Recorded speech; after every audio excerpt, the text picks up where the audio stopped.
বাংলাদেশের নেতা ভালা না গো, বাংলাদেশের নেতা ভালা না। যে আসে সে করে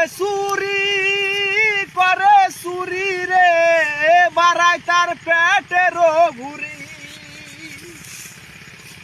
বাংলাদেশের নেতা ভালা না গো, বাংলাদেশের নেতা ভালা না।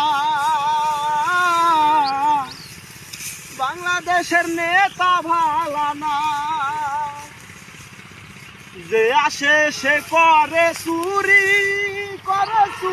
গো, বাড়ায় তার পেটের ভুরি।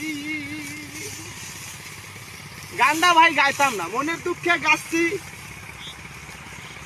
কারণ সিঙ্গাপুর আর বাংলাদেশ বেশি আপ ডাউনে স্বাধীন হয় নাই। সিঙ্গাপুরের অবস্থান আর বাংলাদেশের অবস্থান দেখলে বড় কষ্ট লাগে। দুবাই আর বাংলাদেশ বেশি দিন একপাশে স্বাধীন হয় নাই। দুবাইয়ের অবস্থান আর বাংলাদেশের অবস্থান দেখলে খুব কষ্ট লাগে। বাংলাদেশের হাজার হাজার আমার মতন যুবক ছেলে পেলে দুবাইতে যায় মনে করেন অপমান অপদস্থ হইতেছে, কাজ করতেছে, বেতন পাইতেছে না। আমার মতন হাজার হাজার তরুণ যুবক ইউরোপে যাওয়ার জন্য জীবন দিচ্ছে। অথচ ইউরোপের চাইতেও ভালো হইতো এই বাংলাদেশ যদি চুরি বন্ধ হইতো। এটাই বাস্তব।